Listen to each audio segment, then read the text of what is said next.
دین حق کے نظام میں پہلا اصول توحید اور اللہ کی عبادت تھا، جسے قرآن کریم اور نبی اکرم صلی اللہ علیہ وسلم کی تعلیمات میں مرکزی حیثیت حاصل ہے۔ اس اصول کا مقصد انسان کو اللہ کی وحدانیت کا قائل بنا کر اس کی عبادت کو اپنی زندگی کا مقصد بنانا تھا۔ ریاست مدینہ میں اس اصول کو نہ صرف عقیدے کے طور پر اپنایا گیا بلکہ اسے عملی طور پر بھی ہر سطح پر نافذ کیا گیا۔ اس کے ذریعے ایک ایسا معاشرہ تشکیل دیا گیا جو اللہ کے حکم کے مطابق عدل، انصاف، مساوات اور فلاحی اصولوں پر استوار تھا۔ اس معاشرے میں کسی قسم کے شرک یا دوسروں کو اللہ کا شریک بنانے کی کوئی گنجائش نہیں تھی۔ قرآن مجید میں ارشاد باری تعالیٰ ہے کہ تمہارا رب وہ ہے جو آسمانوں اور زمین کا پیدا کرنے والا ہے۔ نبی اکرم صلی اللہ علیہ وسلم نے ریاست مدینہ میں اس اصول کی بنیاد پر ایک معاشرتی نظام قائم کیا جس میں ہر فرد کو اللہ کے سامنے جواب دہ ہونے کا احساس تھا۔ رسول اللہ صلی اللہ علیہ وسلم نے معاشرتی انصاف کے قیام کے لیے اس بات کو یقینی بنایا کہ مسلمانوں کے درمیان کوئی فرق نہ ہو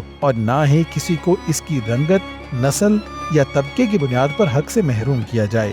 ریاست مدینہ میں غلاموں، عورتوں، یتیموں اور مسکینوں کے حقوق کا تحفظ کیا گیا اور ان سب کو ایک انسان کی حیثیت دی گئی۔ ریاست مدینہ نے ایک ایسا نظام وضع کیا جس میں افراد کو اپنی فردی زندگی کی بجائے اجتماعی ذمہ داریوں کا شعور دیا گیا۔ یہ اصول انسانوں کو یہ سکھاتا ہے کہ وہ اپنی ذاتی خواہشات اور مفادات سے بڑھ کر دوسروں کی بھلائی کے لیے کام کریں۔ ریاست مدینہ میں ہر عمل اللہ کے حکم کے مطابق کیا جاتا تھا اور حکومتی فیصلے بھی قرآن و سنت کی روشنی میں کیے جاتے تھے۔ نبی اکرم صلی اللہ علیہ وسلم کی رہنمائی میں مدینہ کی ریاست نے ایک مضبوط، پرامن اور فلاحی معاشرہ قائم کیا جہاں ہر فرد کو انصاف، مساوات اور آزادی حاصل تھی۔ اسلام میں حکومت کا مقصد اللہ کے احکام کے مطابق معاشرتی نظم قائم کرنا ہے اور ریاست مدینہ اس کا بہترین نمونہ تھی۔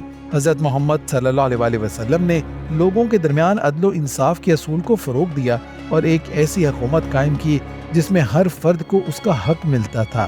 ریاست مدینہ کا پہلا اصول توحید تھا جس کی بنیاد پر ایک ایسا معاشرتی نظام قائم کیا گیا جو انسانیت کی فلاح، انصاف، مساوات اور حقوق کی مکمل فراہمی پر استوار تھا۔